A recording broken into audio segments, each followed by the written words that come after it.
Salam sejahtera Malaysia. Tuan-tuan dan puan semua, satu perkara menarik yang saya nak kongsi dengan kamu hari ini. Tuan-tuan dan puan semua, kepada seluruh rakyat Malaysia yang menonton video hari ini, adakah Muhyiddin patut meletakkan jawatan beliau? Tuan-tuan dan puan semua, saya ada membuat kajian sebelum ini di dalam channel ini, di mana saya bertanya setelah Datuk Seri Anwar Ibrahim yang telah menang undi usul percaya di Parlimen, di Dewan Rakyat, setelah beliau telah mendapat majoriti lebih daripada 2/3, adakah Muhyiddin akan meletakkan jawatan?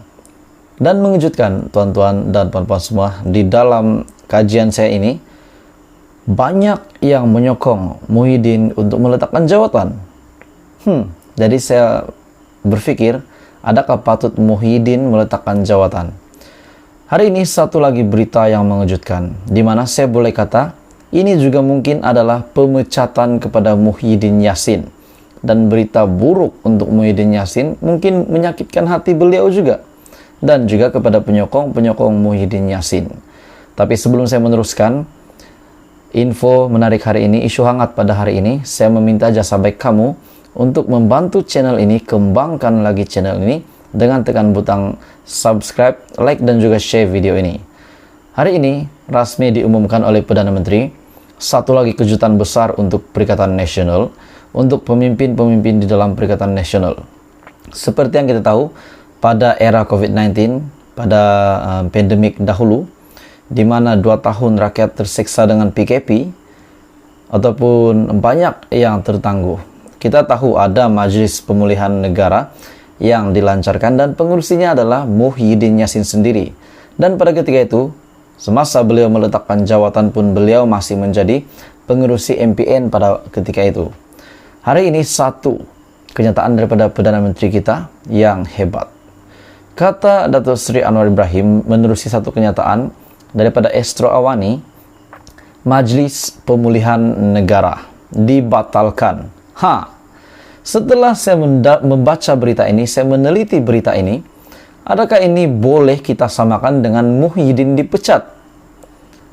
Saya rasa boleh, sebab sebelum ini pengurusi bagi Majlis Pemulihan Negara adalah Muhyiddin.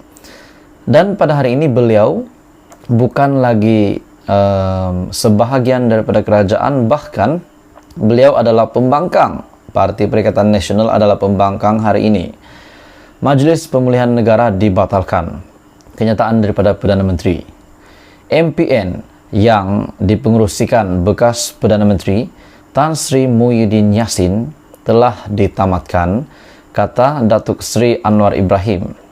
Dan menurut Perdana Menteri, kerajaan tidak memerlukan lagi khidmat majlis itu kerana fungsinya bertindih dengan fungsi agensi dan badan kerajaan yang selain mengakibatkan lebihan kos yang terpaksa ditanggung kerajaan. Perdana Menteri juga berkata, kerajaan sedang mengkaji beberapa lagi badan dan agensi kerajaan, termasuklah Pusat Governance, Integrity dan Antirasuah Nasional ataupun GIACC, bagi mengurangkan tanggungan kerajaan. Ini satu inisiatif, satu tindakan yang hebat, yang baik dan sangat bijaksana daripada Perdana Menteri untuk mengurangkan tanggungan kerajaan. Sudah pasti sekiranya majlis ataupun badan ini masih ada, sudah pasti peruntukan akan lebih, dan sebaiknya peruntukan itu diberikan kepada rakyat. Betulkah tuan-tuan dan puan? Betul atau tidak? Sekiranya kamu sokong apa yang saya nyatakan, Anda boleh komen di bawah. Oke, tuan-tuan dan puan semua, rasmi MPN dibatalkan, di mana MPN juga adalah satu badan yang bertindih, satu jawatan untuk memenuhi keperluan pada ketika itu. Ya, memang pada ketika itu sangat penting MPN diadakan. Lagi pula itu adalah pengasasnya ataupun pengurusinya sendiri adalah bekas Perdana Menteri, yaitu Tan Sri Muhyiddin Yassin. Ada cadangan berkenaan dengan GIACC dan kita akan teliti, kerana banyak badan yang berlaku pertindihan.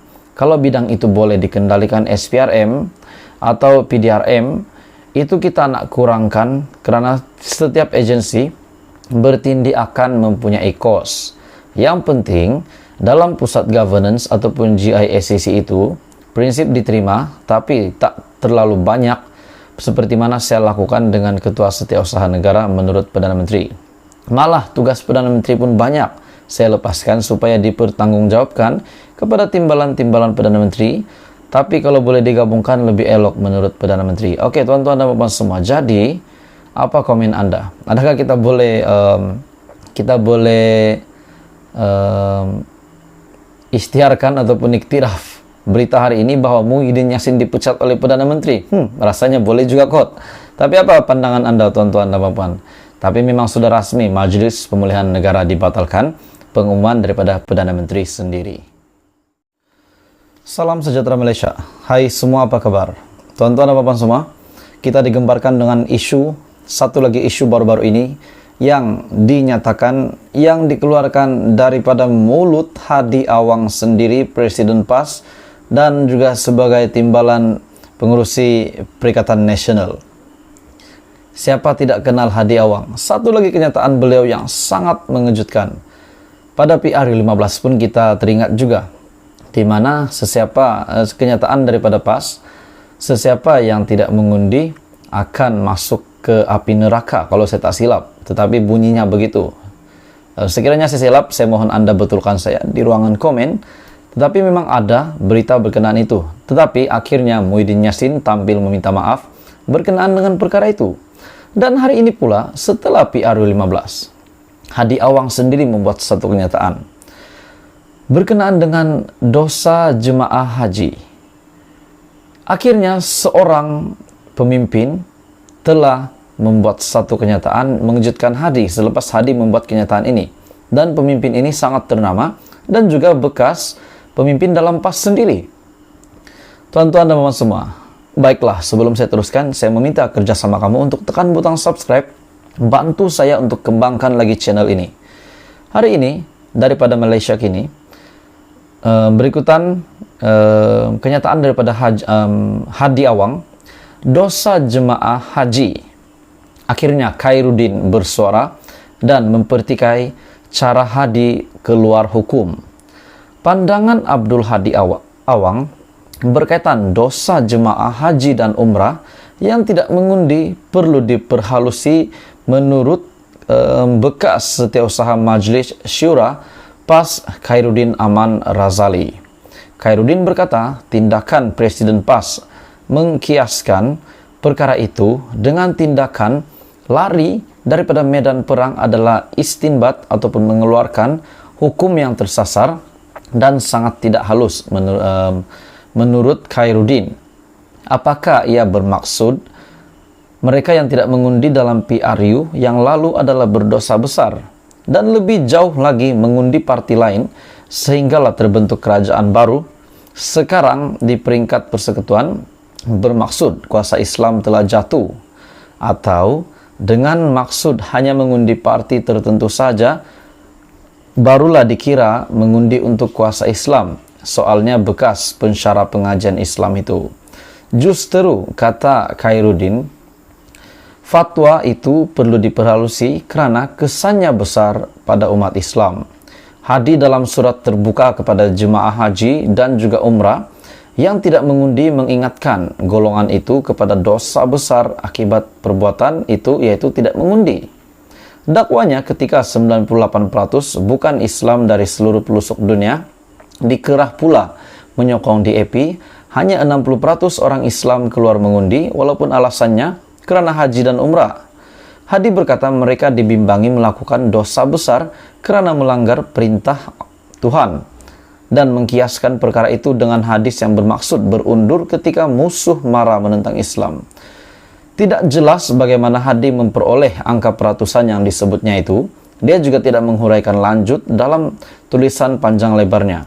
Khairuddin keluar daripada PAS pada Mac tahun ini dan kira-kira sebulan selepas dipecat sebagai Setiausaha Majlis Syura itu.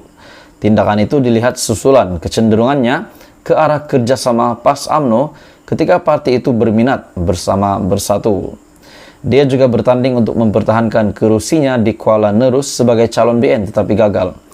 Oke, jadi bekas pemimpin PAS yaitu Khairuddin telah memberi respon yang sangat mengejutkan kepada Hadi Awang berkenaan dengan dosa jemaah haji. ataupun kenyataan ataupun pandangan daripada Hadi Awang berkaitan dosa jemaah haji dan umrah yang tidak mengundi perlu diperhalusi, kata bekas setiausaha Majelis Syura PAS, yaitu Khairuddin Aman Razali. Jadi tuan-tuan dan puan semua, adakah anda juga bersetuju? Kita berharap semoga semuanya dipermudahkan. Teruskan bersama di dalam channel ini untuk perkembangan politik di Malaysia.